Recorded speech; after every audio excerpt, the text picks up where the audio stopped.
यादें अच्छी विचारधारा की भी यादें रह जाती हैं और बुरी विचारधाराएं भी याद रह जाती हैं। अब आपको ये सोचना है कि हमें लोग अच्छाई से जाने या बुराई से जाने, ये आपका अपना डिसीजन है कि आप अपने आप को अच्छाई से जनाना चाहते हैं या बुराई से, क्योंकि दोनों को जाना जाएगा, बुराई को भी जाना जाएगा, अच्छाई को भी जाना जाएगा। इसलिए विचार महान रखिएगा, सोच अच्छी रखिएगा। जो व्यक्ति अच्छा सोचता है वो व्यक्ति अच्छा करता है। जो व्यक्ति अच्छा करता है उसी को समाज अच्छा मानती है। जो व्यक्ति गलत सोचता है, आप गलत सोच रहे हैं तो एक दिन आप गलत करोगे जरूर। व्यक्ति जो सोचता है ना वो हो जाता है। मैं जैसा सोचता हूं मैं वैसा हूं, आप जैसे सोचते हैं आप वैसे हैं। आपकी सोच आपका निर्माण करती है। क्यों ये बात सही है? इसलिए अच्छा सोचना चाहिए, आप अच्छे बनेंगे।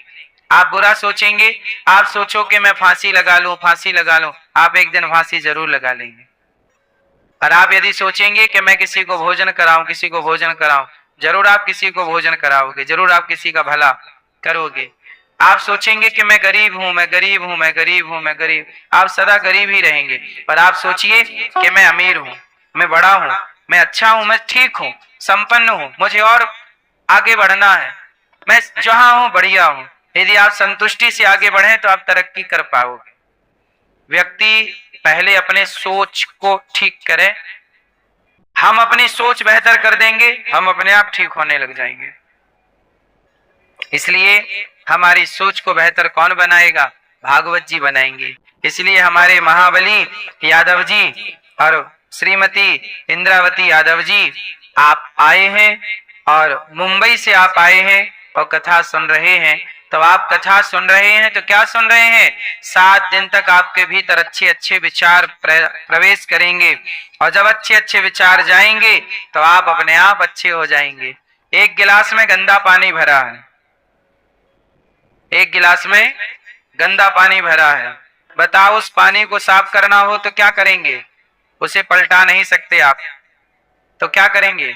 एक गिलास में गंदा पानी है, उसे साफ करना है, बताओ कैसे करोगे? आप बताओ, हैं?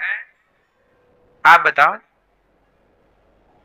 कैसे साफ करेंगे उसे? है कोई उपाय कि नहीं? है? गंदा पानी आप ऐसे पलटा के नहीं निकाल सकते। हाँ, एक गिलास में गंदा पानी है, आप साफ पानी डालते रहिए, कंटिन्यू करना पड़ेगा, कंटिन्यू आप साफ पानी डालते रहिए, अपने आप गिलास का पानी साफ हो जाएगा। यदि आपके मन में गलत विचार आ गए हैं, गलत थॉट चल रहे हैं, तो आप अच्छे विचार भरते रहिए, अपने आप बुरे विचार समाप्त हो जाएंगे। अच्छे विचारों से बुरे विचार नष्ट हो जाते हैं। जैसे बुरा पानी, गंदा पानी अच्छे पानी से अपने आप समाप्त हो जाता है, ऐसे। अब आप लोग क्या करते हैं? गिलास में पानी गंदा है, आपके विचार गंदे हैं, लेकिन आप सही विचार नहीं भरना चाहते और गंदगी लाते हैं और गंदा गंदा सोचते हैं, इसलिए आप गंदे हो जाते हैं। यदि आपके अंदर गंदगी है, गंदे विचार हैं, तो कोई बात नहीं। इस धरती पे ऐसा कौन है जिसके मन में गंदे विचार ना आते हो, गंदे ख्याल ना आते हो? सबके मन में आते हैं, लेकिन सही विचारों से उन गंदे विचारों को समाप्त, जैसे अंधकार को प्रकाश से दूर किया जा सकता है, अंधकार को प्रकाश से समाप्त किया जा सकता है। यदि बीमारी है, समस्या है, तो समाधान भी है। आपको समस्या तो पता होती है पर समाधान पता नहीं होता, इसलिए हमें समाधान की ओर बढ़ना चाहिए।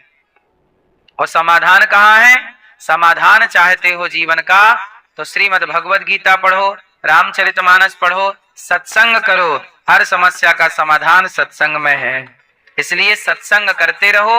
आप पॉजिटिविटी से भरते रहेंगे। जो व्यक्ति पॉजिटिविटी से भर जाएगा उसके भीतर की नेगेटिविटी, नकारात्मकता रिलीज हो जाएगी, समाप्त हो जाएगी। इसलिए कहता हूं कि आप थोड़ा ही सही, एक घड़ी आधे की पुनियाद, तुलसी चर्चा राम की हरहि कोटि अपराध। थोड़ा ही सही सत्संग जरूर किया करो, सत्संग जरूर करना चाहिए। सत्संग से व्यक्ति उत्साह से भर जाता है, पॉजिटिविटी से भर जाता है। इसलिए हमारे श्री महाबली यादव जी कथा सुन रहे हैं।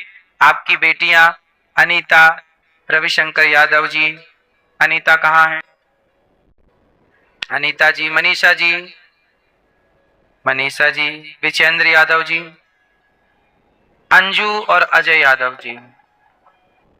आप भैया जी की और मैया जी की बेटियां हैं 3। स्वर्गीय पिता माता प्रसाद यादव जी की पुण्य स्मृति में आप विष्णुनगर, चैम्बूर, मुंबई, महाराष्ट्र से आए हैं और कथा की गंगा में डुबकी लगा रहे हैं। यादव परिवार के लिए तालियां बजाकर अभिवादन करें इनका। आप लोग भी भागवत सुनिएगा जरूर। जीवन में कुछ हो ना हो पर भागवत जरूर सुनना चाहिए। जब आप 7 दिन भागवत सुनते हैं ना, तब आपको लगता है हाँ हमने ठीक किया है। जीवन में बड़ी संतुष्टि मिलती है भागवत सुन के। आप भी अपने माता पिता को भागवत सुनवाइए। अभी 25 अक्टूबर से भागवत जी के पोथी पाठ यहाँ होंगे। अंधकार है तो कैसे जाएगा? प्रकाश से। अंधकार है तो कैसे जाएगा? ऐसे पाप हैं तो कैसे जाएंगे? पुण्य से। जैसे एक गिलास में गंदा पानी है, साफ पानी भरते रहिए, गंदा पानी खत्म। ऐसे जीवन में पाप ही पाप है, तो पाप खत्म करना है तो क्या करें? पुण्य भरिए, पुण्य भरते रहिए, पुण्य करते रहिए। उस पुण्य से पाप समाप्त हो जाता है। ऐसे ही आदमी पाप करता है और डर जाता है, मैं पाप कर चुका, क्या करूं? पुण्य करिए ना साहब। यदि पाप अपना फल देगा तो पुण्य आपका साथ देगा, पुण्य आपको मजबूती देगा। पुण्य क्या करता है? उस पाप को कम कर देता है। जैसे मुझे 10 साल कष्ट भोगना है, पर मैंने पुण्य किया है तो वो 10 साल का कष्ट 10 दिनों में ही निकल जाएगा, 10 दिनों में कट जाएगा। भोगना पड़ेगा पर 10 साल का कष्ट मुझे 10 दिनों में। ये भी हो सकता है कि 10 घंटे में कट जाए, ये भी हो सकता है 10 मिनट में कट जाए, ये भी हो सकता है 10 सेकेंड में कट जाए। कई बार आपने देखा होगा सपना देखते हो, सपने में आप देखते हो कि आप मर गए। आपका क्या होता है? आप मर जाते हैं। सपने में कोई ने आपको मार दिया, आप गिर गए, मर गए। क्या था ये? आपने ऐसा सपना क्यों देखा कि आप मर गए? कई बार देखते हैं ना, अपने सपने में अपनी मौत देखते हो आप। कई बार बोलो हाँ। कई बार अपने को चिता पे जलता हुआ देखते हो, कई बार अपने को आप पानी में डूबता हुआ देखते हो, कई बार आप अपने को भागता हुआ देखते हो कि शेर खा रहा है, कोई जंगली जीव खा रहा है, या कोई आपको मार रहा है। ऐसे कुछ उल्टे सीधे सपने हम लोग देख ले। कई बार हम देखते हैं कि हम मर गए। क्यों देखा आपने ये सपना? कारण क्या था? सपना आया है ना, उसका कारण जरूर था। क्या कारण था? सुनो। एक्चुअली आज की तारीख में आपको मरना था। आज की तारीख में आपको, आज आपकी मौत थी, मृत्यु थी, परंतु आपने पुण्य किया, किसी को भोजन करा दिया, किसी को सहारा दे दिया, जाप कर लिया, नाम जप कर लिया, कथाएं सुन ली, सत्संग कर लिया, तीर्थ यात्रा कर ली, वृंदावन धाम आ गए, यमुना गंगा स्नान कर लिया, संतों का दरस परस कर लिया। क्या हो गया? आज आपको मरना था, लेकिन आपने पुण्य किया तो आपकी मृत्यु टल जाएगी। मृत्यु होगी पर कैसे होगी? सपने में हो जाएगी। सपने में आप मर गए मतलब मृत्यु टल गई। सपने में आप मर गए मतलब आपकी मृत्यु, कहते हैं ना सपने में खुद की मौत देख लेने से उम्र बढ़ जाती है। उम्र क्या बढ़ गई? वो आपको मरना था, आप सच्ची मर गए पर सपने में मर गए। पर आप जागे तो जस के तस, क्योंकि आपके पुण्य ने आपकी रक्षा कर ली। पुण्य कभी बेकार नहीं होता, पुण्य कभी मिथ्या नहीं होता। आपका पुण्य आपके साथ जरूर रहेगा, वो आपका साथ नहीं छोड़ेगा। इसलिए कहता हूं पुण्य नित्य करना चाहिए। पुण्य करते रहो, करते रहो, करते रहो। पुण्य क्या है? निस्वार्थ भाव से आप किसी को भोजन कराते हैं, 2 रोटी का भी दान करते हैं ना, वो भी पुण्य है। आप किसी बेटी का विवाह करा देते हैं, वो भी पुण्य है। किसी बच्चे को आप अपने खर्चे से पढ़ा लिखा के योग्य बना देते हैं, ये भी पुण्य है। आप अपने द्वार पर गाय उसके लिए पानी की व्यवस्था कर देते हैं और गाय आके वो पानी पी जाती है, ये भी पुण्य है। आप अपने घर से गाय को एक रोटी सम्मान से खिला देते हैं, ये भी पुण्य है। किसी भिखारी को आपने पेट भर भोजन दे दिया, ये भी पुण्य है। किसी भटके को रास्ता बता दिया, ये भी पुण्य है। कुआं खुदवाना, पहले के लोग खुदवाते थे कुआं, बावड़ियां बनवाते थे, ये सब पुण्य। पेड़ लगाना, वृक्ष लगाना पुण्य है कि आपके लगाए वृक्ष में ना जाने कितनी चिड़ियां घोंसला बनाएंगी, कितने लोग छाया पाएंगे। यदि फलदार वृक्ष लगाया है तो कितने लोग फल पाएंगे, ये पुण्य है। ये पुण्य कुछ ऐसे हैं जो आपके मरने के बाद भी वो पुण्य रहेगा। पेड़ रहेगा ना, चिड़िया घोंसला बनाएगी, उसमें पुण्य है। इसलिए पाप समाप्त करना है, पहली बात तो पाप करो मत, और कर चुके हो तो पुण्य से उसे काटो। इसलिए भागवत सुनो, माता पिता को तीर्थ यात्रा कराओ, आप भी तीर्थ यात्रा करो। जानो कि मनुष्य का धर्म क्या है। जन्माद्यस्य यतोऽन्वयादितरतस् चार्थेष्वभिज्ञः स्वराट् तेने ब्रह्म हृदय आदि कवये मुह्यन्ति यत्सूरयः तेजो वारिमृदां यथा विनिमयो यत्र त्रिसर्गो मृषा धाम्ना स्वेन सदा निरस्तकुहकं सत्यं परं धीमहि। जन्म आदि यस्य जन्माद्यस्य, जो परमात्मा हम सबको जन्म देते हैं, पालन करते हैं, वो भगवान कैसे हैं। चार्थे स्वभिज्ञः, वो भगवान सब कुछ जानते हैं। स्वराट, स्वानैव राजते इति स्वराट, जो स्वयं प्रकाशित है। भगवान को किसी, देखो भगवान जो है ना सर्वशक्तिमान है। आप लोग भगवान को जानते हो? क्यों भैया, आप भगवान को जानते हो? आपसे सवाल है, जानते हो कैसे हैं भगवान? देखा नहीं है भगवान को, आत्मा से देखा है। आपकी आत्मा की आंखें हैं? अच्छा, अभी आत्मा में आंखें थी, अब मन में आंखें आ गई, तो आपने भगवान को नहीं देखा कि देखा है? वैसे नहीं देखा। कैसे नहीं देखा? और कैसे देखा है? वैसे नहीं देखा पर देखा है। कैसे नहीं देखा और कैसे देखा है? ईश्वर है, क्या है? ईश्वर है, ठीक है, देखा आपने? मूर्ति के रूप में देखा। चलो आप बताओ, आपने भगवान को देखा? कैसे हैं भगवान?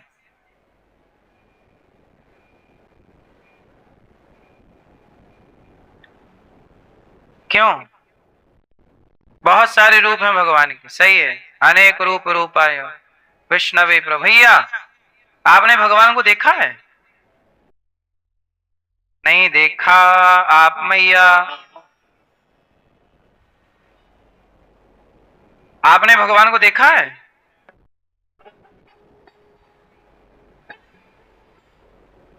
आपने भगवान को देखा?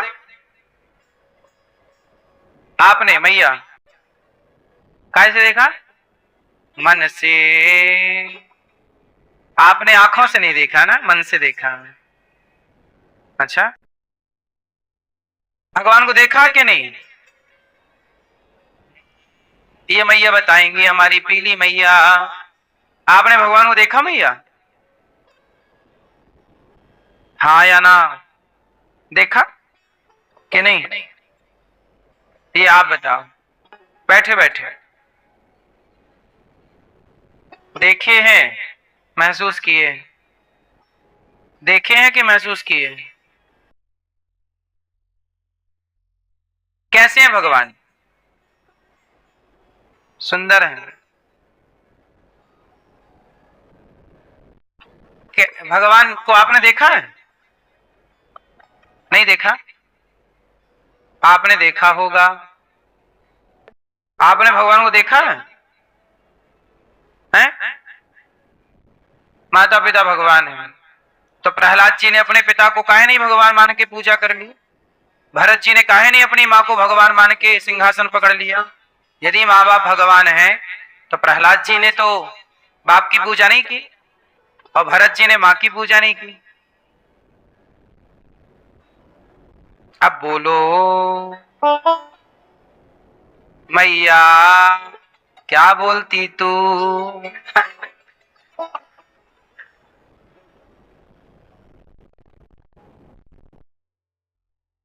मैया आपने भगवान को देखा है? हाँ देखो, भगवान को हम सब ने देखा है और अभी भी आंखों से देख रहे हैं। सच्चाई ये है कि आपको जो कुछ दिख रहा है वो सब भगवान ही है। भगवान के अतिरिक्त आप कुछ देख ही नहीं रहे हैं। भगवान के सिवा कुछ दिखता ही नहीं है। क्यों? लेकिन आप लोग कंफर्म नहीं है। आपको लगता है भगवान को हमने तो नहीं देखा। नहीं देखा, आपने देखा है पर पहचान नहीं पाए। जैसे राम को रावण ने कई बार देखा पर पहचान नहीं पाया उसने कि ये भगवान है। उसे लगा ये कोई मनुष्य है। दुर्योधन ने कई बार देखा श्री कृष्ण को, पहचान नहीं पाया। उसे लगा ये तो यशोदा का लाला है, गैया चराने वाला ग्वाला है। दुर्योधन क्या समझता है? ये ग्वाला है। देखा है कई बार, पहचान नहीं पाया। क्यों? भगवान को हिरण्यकश्यपु नहीं पहचान पाया पर प्रहलाद पहचाने। प्रहलाद पहचान गए कि इस खंबे में भगवान है। बोलो हाँ। प्रहलाद की आंखें होंगी तो खंबे में भी भगवान दिखेगा और दुर्योधन की आंखें होंगी तो भगवान में भी भगवान नहीं ग्वाला नजर आएगा। खेल किसका है? आंखों का। जैसी दृष्टि वैसी सृष्टि। तो भगवान, आपने भगवान को देखा है? हाँ देखा है। क्या देख रहे हैं? अभी भी हम ईश्वर को ही देख रहे हैं। नहीं? आओ हम आपको सिद्ध करके बताते हैं। बताओ ये क्या है? जोर से, जोर से आप बताओ क्या है ये? अंगूठी। और अच्छे से देखो, ये अंगूठी नहीं है। क्या है? हाँ सोना है। अंगूठी आप ले लो, इसका सोना हमें दे दो, तो आपके हाथ कुछ आएगा? ये अंगूठी नहीं है साहब, ये गोल्ड है, सोना है। लेकिन आप लोग क्या बोल रहे हैं? अंगूठी है। सच बताओ ये अंगूठी है कि सोना है? क्या है ये? लेकिन आप लोग क्या बोलते हैं? हाँ सोने को आपने अंगूठी बोला। अच्छा घड़ा होता है कि मिट्टी होती है? क्या होती है? सत्य क्या है? घड़ा सच है कि मिट्टी सच है? लेकिन आप क्या बोलते हैं? भैया एक घड़ा दे दो।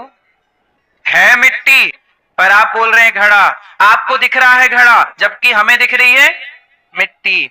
उसी तरह जैसे घड़े में मिट्टी के सिवा कुछ नहीं है, ऐसे संसार में भगवान के सिवा कुछ नहीं है। पर दिखाई मिट्टी नहीं पड़ रही है, दिखाई घड़ा। दे दो भैया घड़ा, है माटी। ऐसे ही जिसे आप संसार समझते हैं वही भगवान है। घड़े में जो दिख रहा है वो सब कुछ मिट्टी ही है, घड़ा का अस्तित्व है ही नहीं। क्यों? घड़े का कोई अस्तित्व है? अस्तित्व घड़े का है कि मिट्टी का? उत्तर दो, किसका अस्तित्व है? हाँ की कोई सत्ता है ही नहीं, घड़ा होता ही नहीं है, होती तो मिट्टी है। मिट्टी के एक आकार को घड़ा बोला जाता है। यदि उस आकार से मिट्टी हटा ली जाए तो अपने घड़े का कोई अपना रूप रंग नहीं है, क्या है? नहीं है ना। जैसे मिट्टी ही सत्ता में है पर व्यवहार में घड़ा बोला गया, उसी तरह ईश्वर ही सत्ता में है पर व्यवहार में उसे स्त्री पुरुष पेड़ पौधा दिन रात संसार नदी तालाब पेड़ पौधे धूल कण मिट्टी पत्थर बोला गया। है कौन? क्यों? भगवान के सिवा इस संसार में कुछ है? अच्छा बताओ, अग्नि है कि नहीं? आग बोलो। हाँ, आग कौन है? परमात्मा का ही स्वरूप है। 5 तत्व होते हैं ना, बोलो। हाँ, पांचों के नाम बताओ आप। पृथ्वी बोलो, पृथ्वी जल वायु अग्नि आकाश। ये 5 तत्व जो है, पृथ्वी जल वायु अग्नि आकाश, ये 5 तत्वों में कौन भास रहा है, कौन दिख रहा है? हवा के रूप में है कौन? आग के रूप में है कौन? जल के रूप में है कौन? आकाश के रूप में है कौन? पृथ्वी के रूप में है कौन? वही तो है। उसी की गोद में तो आप बैठे हैं और बोल रहे हैं कि हमने भगवान को नहीं देखा। उसकी सत्ता के सिवा तुम्हें दिख क्या रहा? हमें तो नहीं नजर आ रहा, उसके सिवा भी कुछ है। आप बताओ, क्या इस संसार में इस जगत में ईश्वर के सिवा कुछ है? उत्तर दो, बोलो मेरी मां। है? आप सिद्ध करो कि ईश्वर के सिवा कुछ है। 5 तत्व हैं, इन्हीं से सब कुछ बना है। हम किससे बने हैं? 5 चीजों से, पृथ्वी जल वायु अग्नि। और ये 5 तत्व को ही भगवान कहते हैं। बोलो भगवान, बोलो भगवान। भगवान शब्द कितने कितने अक्षर है इसमें? हा मतलब भूमि, गा मतलब गगन, वा मतलब वायु, आ मतलब अग्नि, ना मतलब नीर। ये 5 तत्व को ही जोड़ा तो भगवान बना। भगवान, यही प्रकृति है भगवान। इसलिए किसी का अपमान ना किया करो, किसी से घृणा ना किया करो, क्योंकि आप जिससे घृणा करेंगे वो तो है ही नहीं। आप घृणा किससे कर रहे हैं? यदि मैं आपसे घृणा करूं, आपका नाम क्या है? क्या? ज्ञानेंद्र। अच्छा, आप कई बार कहते हो ना, ज्ञानेंद्र जी हमारा अपमान हो गया, उसने हमारा अपमान कर दिया। अच्छा ये बताओ भाई, सब लोग सुनेंगे ध्यान से। भैया आपका नाम क्या है? विचेंद्र। तो भैया ये बताओ, कई बार आपका अपमान होता है ना, कोई अपमान कर, बैठ जाइए, अपमान करता है, आप कहते हो मेरा अपमान हो गया, कहते हो ना। सारे लोग कहते भाई मेरा अपमान कर दिया उसने, मेरा अपमान। अच्छा ये बताओ, अपमान हुआ किसका? मेरा अपमान हुआ। तो मेरा अपमान हुआ तो बताइए, इस शरीर में मैं कहां हूं? आपके शरीर में आप कहां हैं, जरा ढूंढ के बताइए। अपमान किसका हुआ? मेरा। तो मैं कहां हूं इस शरीर में? ये तो मेरा हाथ है, तो हाथ का अपमान हुआ नहीं। आंख का अपमान हुआ क्या? बोलो। कान का अपमान हुआ क्या? पांव का अपमान हुआ क्या? मेरे पेट का अपमान हुआ क्या? मेरी पीठ का अपमान हुआ क्या? मेरी रीढ़ की हड्डी का अपमान हुआ क्या? मेरे लीवर किडनी का अपमान हुआ क्या? मेरे शरीर के किसी भी अंग का आपने तो अपमान किया नहीं। तो बताओ अपमान किसका हुआ? किसका अपमान किसका होता है? आप बताइए तो। बैठे बैठे बैठे खड़े ना होइए, कष्ट ना करो। बताओ अपमान किसका?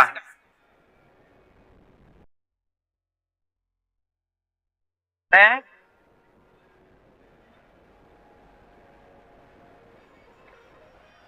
क्यों भाई साहब, ये अपमान किसका हुआ है? किसका? अहंकार। ठीक है, कुछ गहरे पहुंचे तुम।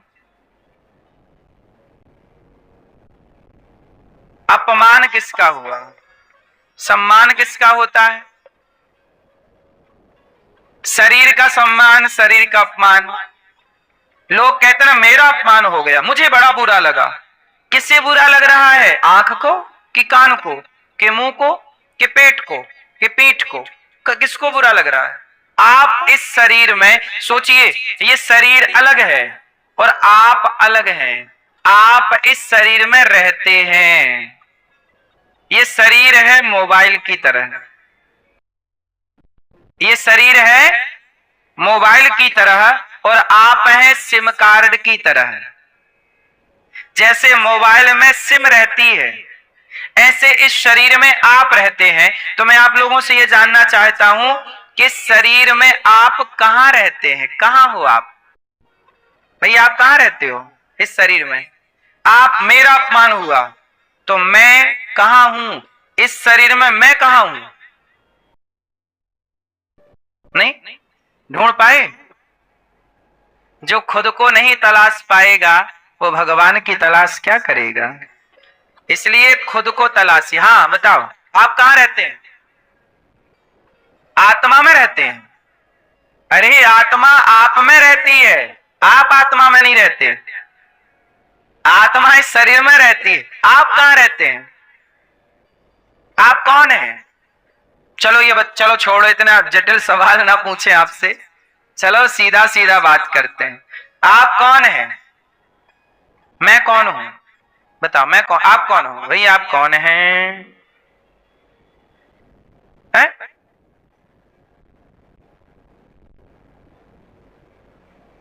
आप कौन हैं? विचार है आप?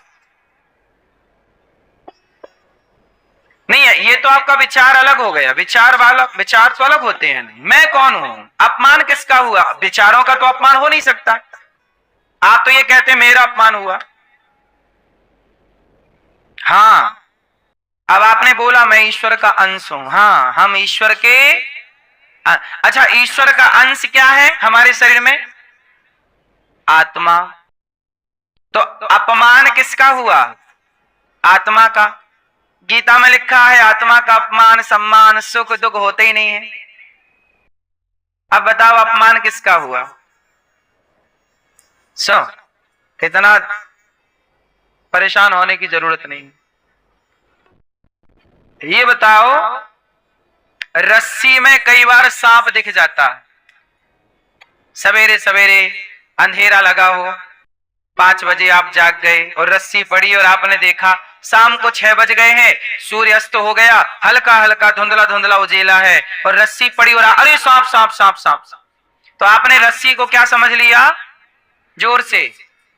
अच्छा, रस्सी को सांप आपने क्यों समझा? जरा इस प्रश्न का उत्तर दीजिए। कई बार आप लोग रस्सी को क्या मान लेते हो? सांप। क्यों? क्यों? क्योंकि सामने अंधकार है। यदि आपके हाथ में टॉर्च होती, आपके सामने प्रकाश होता, तो आप रस्सी को कभी सांप ना समझते, आप रस्सी को रस्सी समझते। क्योंकि अंधकार था, प्रकाश का कोई साधन नहीं था, तो आपने रस्सी को सांप समझ लिया। लेकिन जब आप दीपक जला के लाए और ध्यान से देखा, आपका डर समाप्त हो गया, रे तो रस्सी पड़ी है। तो रस्सी में सांप कब नजर आता है? जब अंधकार हो। अपमान कब नजर आता है? जब अज्ञान हो। अज्ञानी का अपमान होता है, ज्ञानी का कभी अपमान होता ही नहीं है। तुम हमें लाख गालियां दो, हमारा अपमान ना होगा। अपमान उसका होता है जो अज्ञानी है। अज्ञानी शरीर को ही अपना जीवन मान ले, शरीर को ही मैं मान लेता। जो शरीर को मैं मान चुका है वो अपमान को महसूस करता है। वो सम्मान को महसूस करता है। लेकिन जो उस आत्म तत्व ईश्वर में प्रतिष्ठित हो चुका है, ईश्वर में लीन हो चुका है, उसके ध्यान में, जिसे ये ज्ञान हो चुका है कि मैं हाड़ मांस का एक पुतला हूं, इस हाड़ मांस के पुतले में एक आत्मा जैसी शक्ति ईश्वर की भेजी रहती है और मुझे काम करना होता है, अच्छा या बुरा। मैं क्या कमा रहा हूं, मैं अच्छा कमाऊं, अच्छा करूं, क्योंकि आज ये शरीर काम कर रहा है, एक दिन ये शरीर काम नहीं करेगा। जब तक काम कर रहा है कमा लो। राम नाम की लूट है, लूट सके तो लूट। आपको 5 साल का मौका मिला है, जा बेटा 5 साल में कर ले काम, चाहे अच्छा कमा चाहे बुरा। अब आपकी मर्जी कि आप पुण्य कमाओ या पाप कमाओ। ऐसे ही 50-100 साल का जीवन दिया है, चाहे अच्छा कमा लो चाहे बुरा। तो भैया जो व्यक्ति ये जान गया कि मैं संसार में आया क्यों हूं, ईश्वर को पाने आया हूं, भले काम करने आया हूं, मैं नहीं उलझता इस अपमान में, इस सम्मान में। अज्ञान नष्ट हो गया तो अपमान नष्ट हो गया। अपमान आपका हुआ मतलब आप अज्ञानी हैं। आपने कहा कि मेरा सम्मान, मतलब आप अज्ञानी हैं। जो व्यक्ति अपमान सम्मान से ऊपर उठ जाता है ना, वही सत्य को पहचान पाता है। यदि आप अपमान सम्मान की बेड़ियों में बंधे हैं तो आप मेरी बात नहीं समझ पाएंगे। मेरी बात उनको समझ में आएगी जो अपमान और सम्मान के बंधन से मुक्त हो चुके। यदि आप इन बंधनों में बंधे हैं तो आपके पल्ले मेरी बात नहीं पड़ेगी। सबके बस की बातें बोलो नहीं है। इसलिए गुण दोष दृशिर दोषः, गुण और दोष। यदि आपको किसी में दोष दिखता है तो आप अभी अज्ञानी हैं। आप में किसी का, आपके अंदर आप किसी का दोष देखते हैं मतलब आप अज्ञानी हैं। आपको दोष दिखाई पड़ रहा है ना, अरे ये बुरा है। यदि आपको किसी की बुराई नजर आ रही है तो आप अज्ञानी हैं। आप किसी व्यक्ति में गुण देख रहे हैं तो आप अज्ञानी हैं। फिर ज्ञानी क्या है? अरे गुण किसी व्यक्ति में नहीं होता, उस व्यक्ति के द्वारा परमात्मा कुछ काम विशेष करा लेते हैं, वो गुण भगवान का है। जो उस व्यक्ति में भी ईश्वर का दर्शन कर ले वह ज्ञानी। चलो एक आखिरी तर्क के साथ इस प्रसंग को पूरा कर लेंगे। चलो बताओ ये क्या है? आप बताओ भैया। रुमाल। आप बताओ भैया। कपड़ा। आप बताओ। धागा। धागा सही पकड़े। और बताओ क्या है मैया? कपास। देखो ये ज्ञान का स्तर है। आप कहां तक देख सकते हैं, कहां तक सोच सकते हैं? अब बताओ, किसी ने इसे रुमाल कहा, किसी ने इसे धागा कहा, किसी ने इसे कपास कहा। बताओ आप सही कह रहे हैं कि गलत कह रहे हैं? सब लोग सही कह रहे हैं, पर कह रहे हैं अपने अपने विवेक से। जिसका जितना नॉलेज, जितना देख पाता है उतना बोलता है। कई बार आप अपना देखा हुआ सच मान लेते हो, मैं जो कह रहा हूं वो सच है। नहीं, जितना आपने देखा उससे आगे भी कुछ हो सकता है, क्योंकि आपने देखा नहीं तो आपने जितना देखा आपने उतने को सच मान लिया। ईश्वर भी इसी तरह है। ईश्वर बहुत बड़े हैं, बहुत बड़ा संसार है ईश्वर का, लेकिन उस परमात्मा का जिसने जितना अनुभव किया उसने उतना बता दिया कि परमात्मा ऐसा है, भगवान ऐसा है। हिंदू ने जितना अनुभव किया हिंदू ने मान लिया कि भगवान ऐसा है। मुसलमान ने जितना अनुभव किया उसने बोल दिया कि हमारा अल्लाह ऐसा है। ईसाई ने जितना अनुभव किया उसने मान लिया ऐसा है। लेकिन जिसने जितना देखा उससे ज्यादा ही परमात्मा था। पूर्ण कौन देखा? राम जाने सोई जाने जे देहु जनाई जानत। अभी मेरा उत्तर पूरा हुआ नहीं। ये क्या है? किसी ने कहा रुमाल है, चलो मान लिया।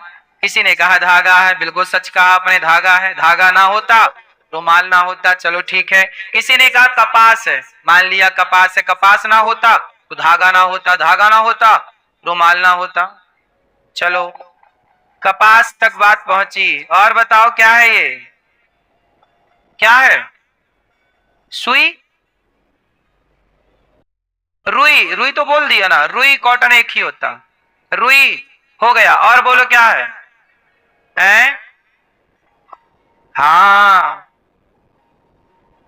रुई से पहले क्या होता है?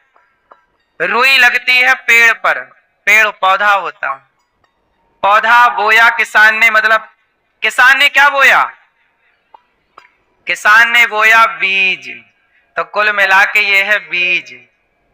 बीज बोया, बीज में हुआ पौधा, पौधे में लगा फल, वो फल है कपास, कपास को खरीदा व्यापारी ने, बनाया धागा, धागा बेचा, कपड़े वाले ने धागा खरीदा, धागे से कपड़े बनाया, कपड़े की थान बनाई, उस थान से काट के किसी ने रुमाल बनाया, किसी ने शर्ट बनाई, किसी ने पैंट बनाई, किसी ने साड़ी बनाई। सही है कि गलत है?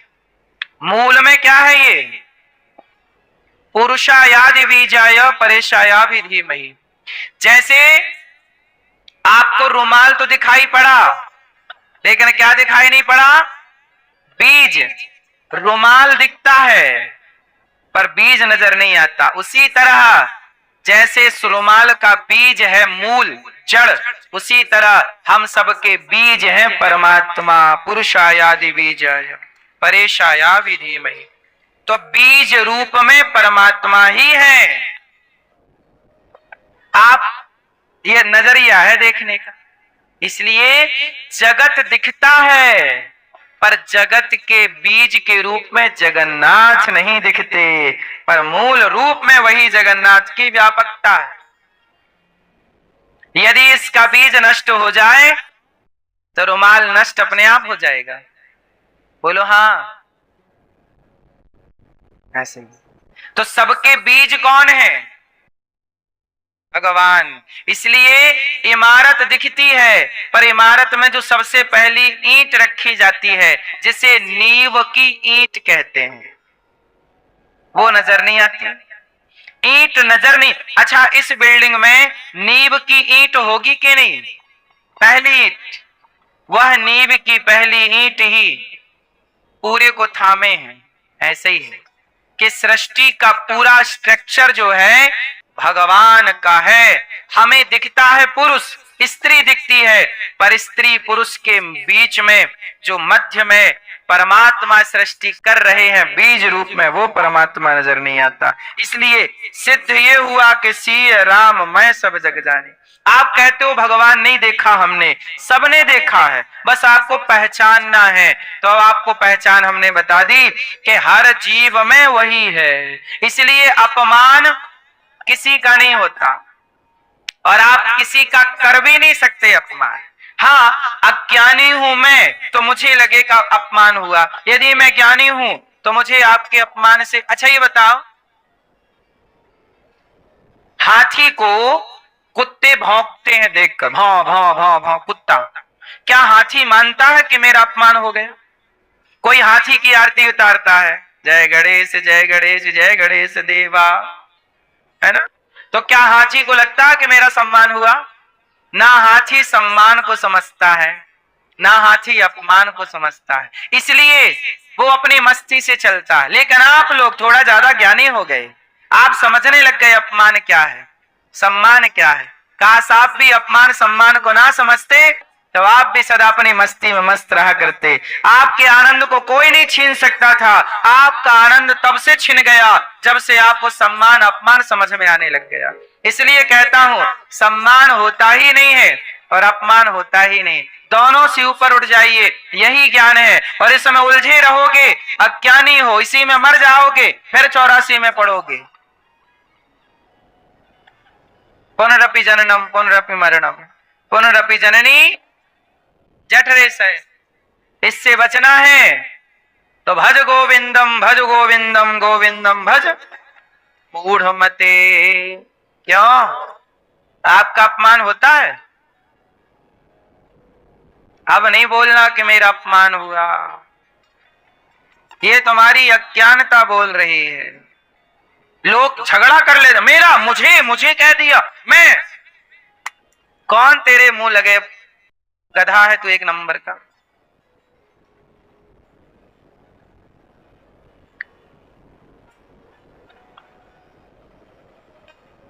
ये उंगली गधों की तरफ।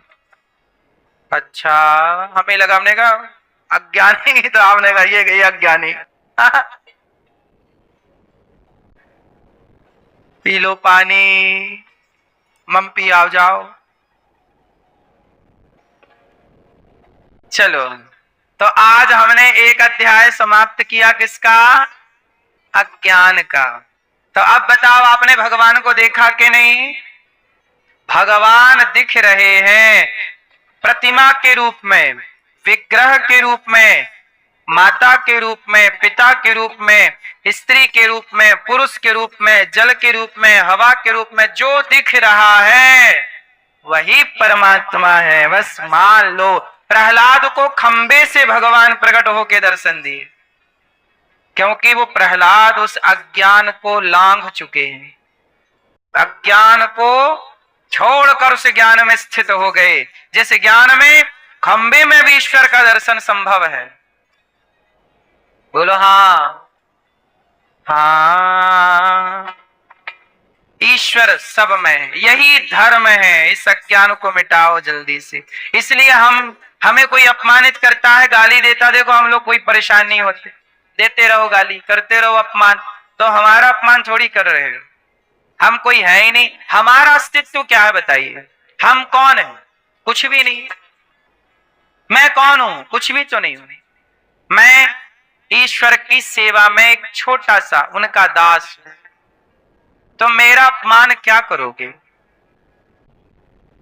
मेरा सम्मान क्या करोगे? सम्मान करके क्या दोगे मुझे? क्या पाओगे? मेरी आरती उतारना क्या ये सम्मान है? गालियां देना सम्मान है ना? ईश्वर को प्राप्त कर लेना ही जीव का सबसे बड़ा सम्मान है, और ईश्वर को ना पाना ही सबसे बड़ा अपमान है। अपना असली अपमान तो कोई समझ ही नहीं रहा है। आपका अपमान क्या है? आपने मानव शरीर पाकर ईश्वर को नहीं पाया, यही इस शरीर का अपमान है। पाया, भगवान को पाया ही नहीं, तो ये तो अपमान है। ये अपमान किसी को नजर नहीं आ रहा है, पड़ोसी ने कुछ बोल दिया वो अपमान है। शास्त्रों का सार क्या है? 4 वेद 6 शास्त्र में बात मिली है दो, दुख दीन है दुख होत है, सुख दीन है सुख होए। आपने बताया नहीं कि आप कौन हैं। अब ये प्रश्न खड़ा ही है, आप कौन हैं? हम कौन हैं?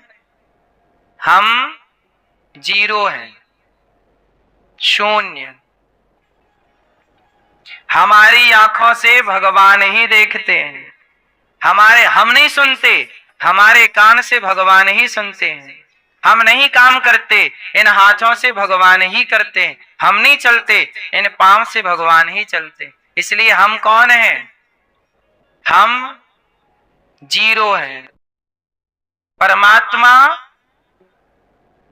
सब कार्य करा। हम नाचने वाली पुतली हैं, और नचाने वाला परमात्मा। सब ही नचावत राम गोसाई, सबको वही नचा रहे। हम कौन है? कुछ लोग कहते हैं मैं आत्मा हूं, मैं ईश्वर का अंश हूं। चलो, ये भी उत्तर किसी के हिसाब से सही हो सकता है। मैं आत्मा हूं, मैं ईश्वर का अंश हूं, ईश्वर अंश जीव अविनाशी। पर मुझे लगता है कि मैं आत्मा थोड़ी हूं। आत्मा तो ईश्वर का अंश है। मैं कौन हूं? मैं और आत्मा अलग अलग हो गए ना। आत्मा तो अलग हो गई ना मैं से।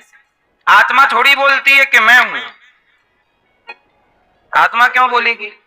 मैं बोल रहा हूं कि मैं हूं। तो मैं कौन हूं? मैं का कोई अस्तित्व नहीं।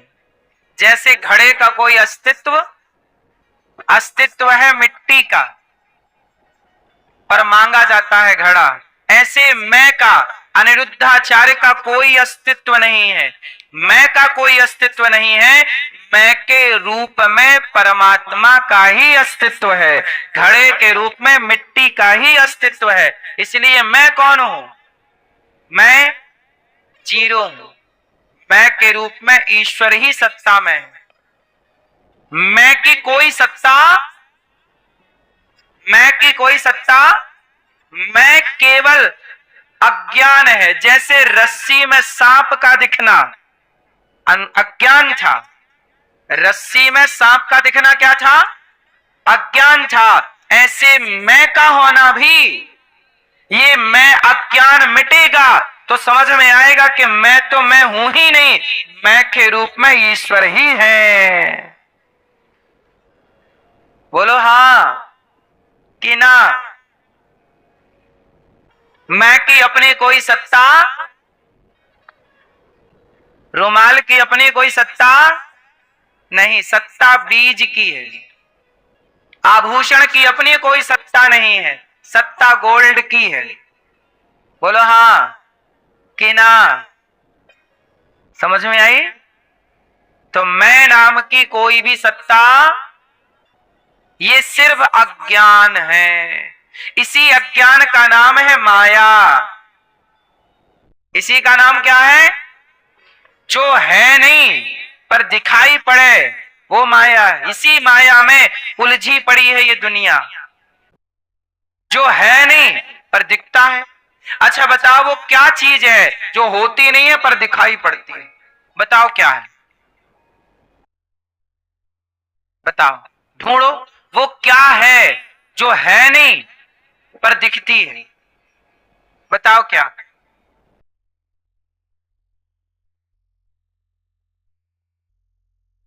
क्या है वो? क्या है जो है नहीं पर दिखता है या दिखती है?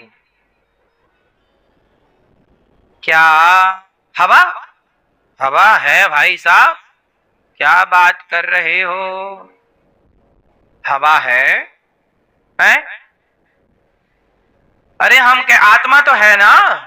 हम क्या बोल रहे? जो है नहीं, है नहीं, है ही नहीं पर दिखाई पड़ रही है। क्या? परछाई? परछाई है भाई साहब और दिख भी रही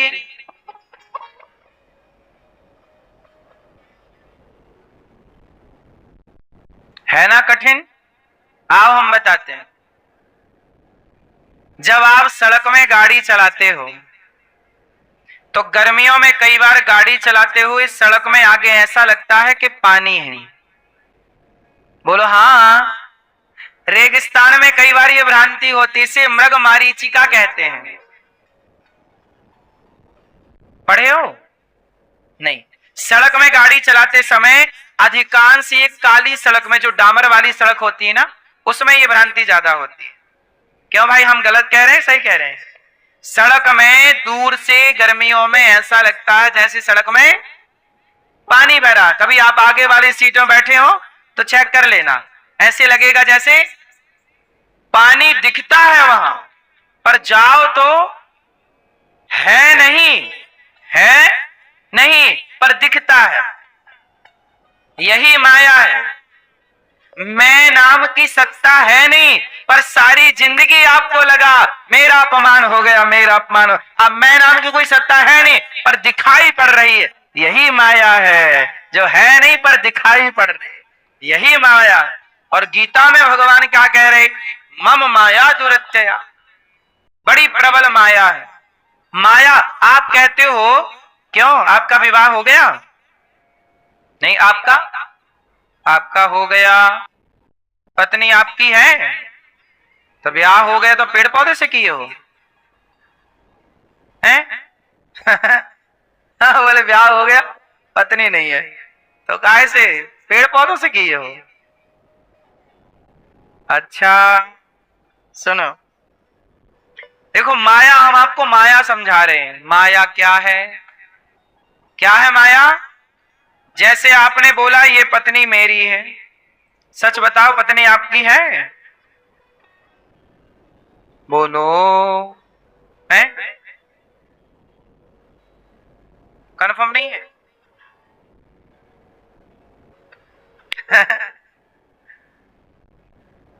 सच्ची है, वो आपकी नहीं है ना। आप किसी के पति हो। कल मैंने इसमें छोटी सी बात की थी। हम किसी के नहीं है और ना कोई हमारा है। ये रिश्ते व्यवहार में बोले जाते हैं कि ये मेरी पत्नी है, ये मेरा पति, ये मेरा बेटा है, बोला जाएगा। पर रियल जरा आध्यात्म दृष्टि से देखा जाए तो ना मेरी कोई पत्नी, ना कोई पति, ना कोई बेटा, ना कोई बेटी। सच्चाई तो यही है। किस शरीर का संबंध किससे है? बता, सच बताओ, आपका संबंध किससे है? बोलो। हाँ, आपका नेचुरल, हम सबका नेचुरल संबंध ईश्वर। इसलिए देखो ना, जब कोई वस्तु ऊपर से छोड़ी जाती है तो नीचे ही क्यों आती है? बताओ, वो कौन सी चीज है जो नीचे से ऊपर जाती है? हर चीज ऊपर से छोड़ने पर नीचे आती है। गुरुत्वाकर्षण है, सिद्धांत पढ़ा होगा आपने। हर चीज ऊपर से नीचे आती है, पर वो कौन सी चीज है जो नीचे से ऊपर जाती है? क्या? आग, अग्नि। बताओ क्यों? जब हर चीज ऊपर से नीचे आती है तो आग नीचे से ऊपर की ओर लपटे ऊपर क्यों जाती है? क्यों? उत्तर दो, चलो। ऊपर से नीचे क्यों आती हैं? हर नदी समुद्र में ही क्यों मिलती है?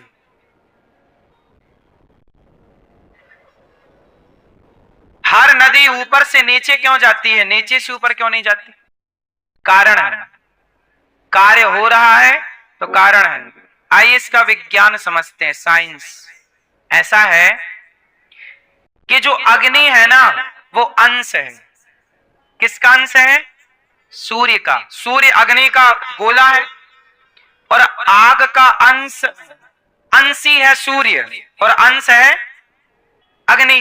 तो अंशी हमेशा अंश की ओर भागती है, अंशी की ओर अंश भागता है। बात समझ में आई? पृथ्वी, अब जैसे पत्थर है, पत्थर ऊपर फेंको, उछालो, नीचे आएगा। क्यों? क्योंकि वह पृथ्वी का अंश है। तो अंश हमेशा अंशी की ओर भागता है। अंशी है पृथ्वी, और धूल, कण, पत्ता, मिट्टी, कुछ भी आप देखो, सब पृथ्वी का ही तो अंश है, क्योंकि पृथ्वी से बना है। नदियां किसका अंश है? नदियों में पानी कहां से आया? बारिश से। बारिश ने, जो बादल है, पानी कहां से ग्रहण करते हैं?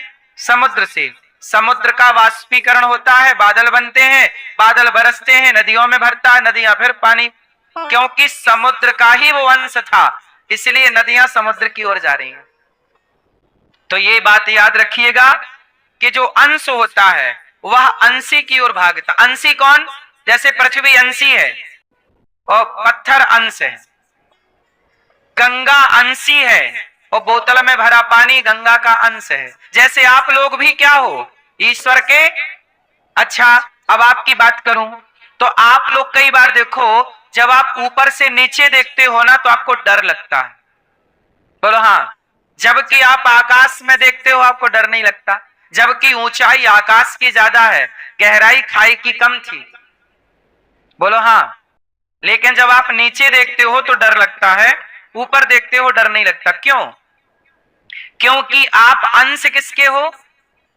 बोलो, ईश्वर के। और आपका ईश्वर है उसका संसार, लेकिन ईश्वर का जो मुख्य धाम है वैकुंठ, वो ऊपर है। इसलिए आप अपने अंशी को जब देखते हो तो आपको डर नहीं लगता। इसलिए मनुष्य ईश्वर की ओर भागता है, कोई डायरेक्ट, कोई इनडायरेक्ट। इस धरती पर कौन है जो ईश्वर को नहीं मानता? बताइए। हिंदू ईश्वर को मानता है, मुसलमान भी ईश्वर को मानता है। हाँ, उसकी मान्यता अलग है, अल्लाह के रूप में। मान तो वो भी रहा है कि कोई ईश्वर है। ईसाई भी मान रहा है, यहूदी भी मान रहा है, सिख भी मान रहा। सब लोग ईश्वर की सत्ता को मान रहे हैं, तरीके सबके अलग अलग हैं। बोलो हाँ। इसका मतलब हम ईश्वर के अंश हैं और ईश्वर की ओर जाना चाहते हैं। इसलिए हर मजहब, पंथ और हम सनातन धर्म में बोलते हैं ईश्वर का ध्यान लगाओ, क्योंकि तुम उसका अंश हो। तो आपका संबंध किससे है? ईश्वर से। आपका संबंध किसी स्त्री से नहीं है, किसी पुरुष से नहीं है नहीं, पर आपने मान लिया कि ये मेरा बेटा है, यही माया है। आपका संबंध है ईश्वर से, पर आप मान रहे हो किस लड़के से मेरा संबंध है। इस लड़की से मेरा संबंध है, ये मान रहे हो यही माया है नहीं, इससे संबंध आपका है नहीं, पर मान रहे हो जो है नहीं पर दिखाई पड़े उसी का नाम माया। ये है माया। समझ में आ रहा कुछ कि नहीं आ रहा? हाँ, बड़ी गहरी बातें हैं, ये वेदांत की बातें हैं, उपनिषदों की बातें हैं, बड़ी कठिन बड़ी गूढ़ बातें हैं। आप समझ पाओ, भगवान जाने ना समझ पाओ, लेकिन चूंकि विषय है भागवत जी में, ये सब विषयों का हमें तो आपको श्रवण कराना ही है। आप कितना समझ पाओ राम जाने। हमारा धर्म है समझाना।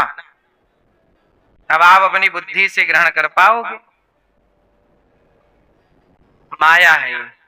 आप कहो तो एक कहानी के रूप में समझा दूं, आपको सदा से याद रहेगा।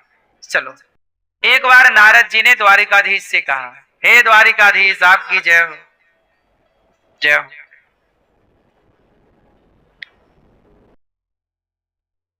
क्या है नारद जी? प्रभु आज आया हूं। भगवान बोले चलो भोजन करो। भोजन का टाइम था, भगवान ने नारद जी से कहा भोजन कर लो।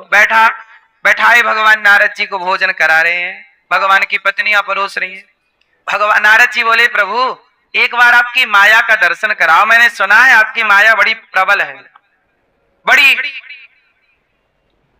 गहरी है, एक बार आप अपनी माया का दर्शन कराओ। अच्छा, आप लोग जो है ना, आप लोग पैसे को माया समझते हैं।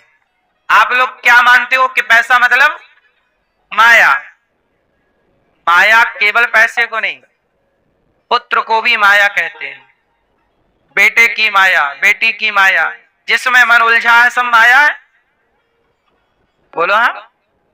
शरीर में आ सकती है, माया में आ सकती है, मोह है। चलो, नारद जी बोले प्रभु एक बार आपकी माया का दर्शन कराओ। भगवान बोले माया के चक्कर में ना पड़ो नारद जी, खाओ पियो मस्त रहो, भजन करो, श्रीमन नारायण श्रीमन नारायण। नहीं नहीं नहीं नहीं, हमें तो माया का दर्शन कराओ। चलो, भगवान बोले भोजन हो गया, चलो थोड़ा टहल के आते हैं समुद्र के किनारे। द्वारिका समुद्र के किनारे किनारे भगवान गए, एक जंगल में चले गए। नारद जी बोले प्रभु थक गए, आपने प्रश्न का उत्तर तो दिया नहीं, आपसे बोला था कि माया का दर्शन कराओ, आपने माया नहीं दिखाई। भगवान बोले अच्छा एक काम करो, मैं प्यासा हूं, मेरे लिए एक गिलास पानी ले आओ, जरा सा पानी, मैं पानी पी के फिर बताऊं कि मेरी माया कैसी है। नारद जी बोले आप रुको, मैं आता हूं। नारद जी गए तो पास में एक गांव था। गांव में एक पनिहारी पानी भर रही थी, पानी कुएं से। वो नारी बड़ी सुंदर थी और वो राजा की लड़की थी, वहां पानी भर रही थी वो अपनी सहेलियों के साथ। तो नारद जी बोले देवी पानी मिलेगा? हाँ हाँ। उसी सुंदर कन्या ने नारद जी को पानी पिलाया। नारद जी पानी पी रहे हैं, कन्या को देख रहे हैं, बड़ी सुंदर आंखें हैं, बड़ा सुंदर स्वरूप है, बड़ा सुंदर। नारद जी बोले देवी आप कौन हो? बोले मैं राजा की बेटी राजकुमारी हूं, आप बहुत सुंदर हो, आप मेरे से ब्याह करोगी? नारद जी बोले मेरे से ब्याह करोगी?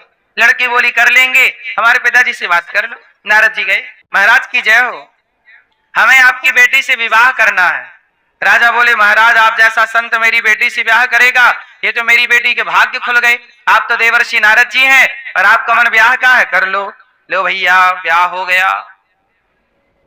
कुछ दिनों के बाद राजा की हो गई मृत्यु। तो राजा के कोई बेटा था नहीं, तो वो एक लड़की थी, तो अब नारद जी बने राजा। अब नारद जी के कुछ दिनों बाद बच्चे हो गए, एक लड़की हो गई, एक लड़का हो गया। अब नारद जी गृहस्थ में रम आए थे पानी लेने भगवान की, और यहाँ शादी वादी करके बच्चे बच्चे तक कर लिए, हो गए बच्चे। अब एक दिन क्या हुआ, नारद जी आनंद से रहने लग गए, राजाओं की तरह वेशभूषा है नारद जी की, ना राजाओं की तरह रहन सहन है। एक दिन क्या हुआ, पता लगा कि पड़ोसी राजा ने आक्रमण कर दिया और वो राजा बड़ा बलवान था। अब नारद जी तैयारी करें युद्ध की। अब ये नारद जी राम राम नारायण नारायण जपने वाले, इनको कहां युद्ध करने की कला आती। युद्ध करने गए तो हार गए, और हार गए तो जीतने वाले राजा ने खदेड़ा, और खदेड़ा तो नारद जी भागे, और भागे तो अपनी पत्नी और अपने बच्चों को लेके भागे। भागो भागो भागो, सब बर्बाद हो गया। दूसरे राजा ने कर लिया कब्जा। अब नारद जी अपनी पत्नी का हाथ पकड़े, एक छोरी को गोद में, एक छोरे को दूसरी गोद में लेके भाग रहे नारद, और बोल रहे बचाओ बचाओ बचाओ। दो चार घंटे भागे, कांटे माटे में लग गए, पत्नी भी भाग थक गई, स्वामी में थक गई। नारद जी बोले भागो, वो राजा आ जाएगा, अभी पकड़ लेगा और बंदी बना देगा हम सबको, चलो चलो मार डालेगा, चलो चलो चलो। बच्चे बोले पिताजी भूख लगी है, छोटे छोटे बच्चे भूख लगी है। नारद जी बोले अच्छा वो नदी के पार गांव दिख रहा है, वहां चलो, शायद कुछ भिक्षा में मिल जाए, रोटी रोटी मिल जाएगी। नारद जी ने देखा वहां एक पुरानी सी नाव थी, टूटी सी। नारद जी ने बेटी बेटा और पत्नी को नाव में बिठाई और चले। संयोग देखिए कि नाव पानी में डूब गई बीच में, और जैसे ही डूबी तो नारद जी की पत्नी डूबने लग गई। जैसे तैसे नारद जी किनारे लगे, बेटा डूब गया, बेटी। नारद जी चिल्लाए हे भगवान, क्या बिगाड़ा था मैंने जो तुमने मेरी पत्नी छीन ली, पत्नी डूब गई। क्या बिगाड़ा था जो तुमने बेटा छीन लिया, बेटा डूब गया, बेटी डूब गई। अब नारद जी लगे रोने जोर, हे भगवान बड़े निर्दयी हो, बड़े निष्ठुर हो। तब तक भगवान आ गए। भगवान बोले नारद जी पानी मिला? नारद जी बोले प्रभु आप, अरे आप ही तो बोले थे कि पानी लेके आ रहा हूं, मैं 1 घंटे से आपका इंतजार कर रहा हूं। नारद जी बोले अभी 1 घंटा हुआ? 1 घंटे में हमारे बच्चे बच्चे भी हो गए और ये नदी में डूब भी गए। भगवान बोले नारद जी क्या हुआ? बोले नारद जी मेरे बच्चे डूब गए। नारद भगवान बोले वाह नारद जी, आप तो नारद हो, ब्रह्मचारी हो, आपके कहां बच्चे हुए? प्रभु क्या ये सपना था? भगवान बोले सपना नहीं था, यही मेरी माया है, यही मेरी माया। ये क्या है? मेरी है नहीं पर दिख रहा है। नारद जी के कोई पत्नी बच्चे थे नहीं, पर क्या लगा मेरे।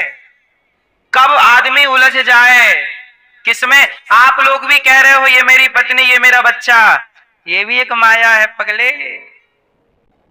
है कुछ नहीं, पर मान लिए कि मेरा है, मेरा। नारद जी चरणों में गिर पड़े, प्रभु क्षमा करो, आपकी माया बड़ी कठिन है। 1 घंटे में ही नारद जी के साथ पूरा खेल हो गया।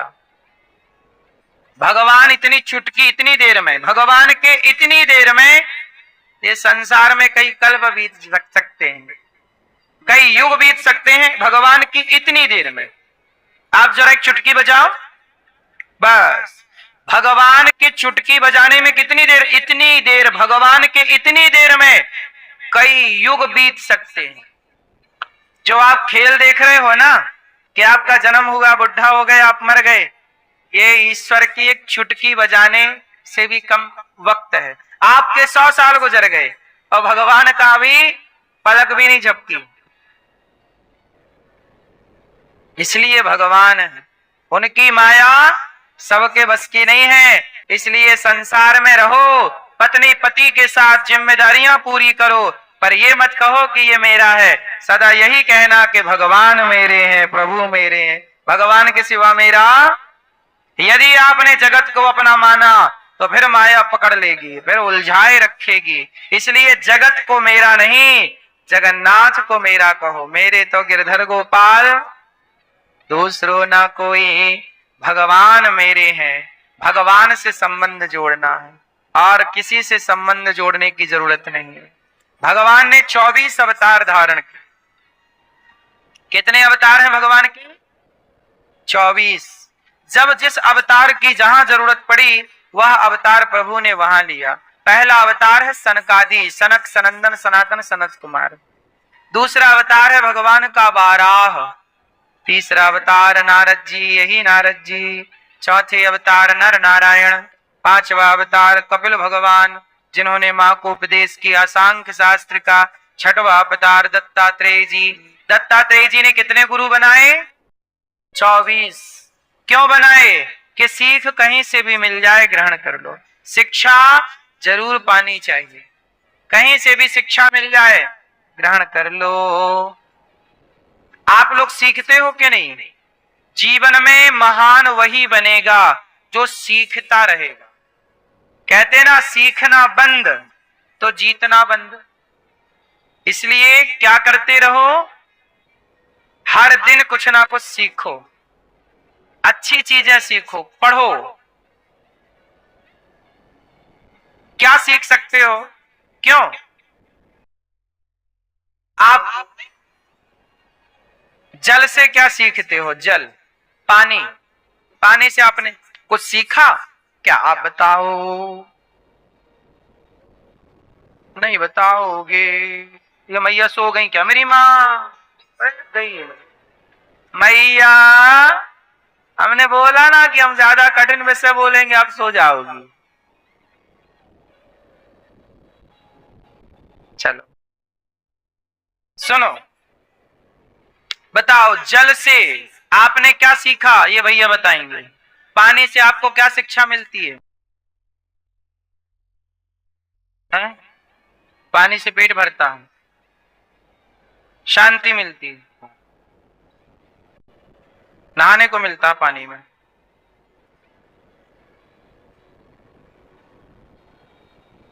पानी का स्वभाव कैसा है?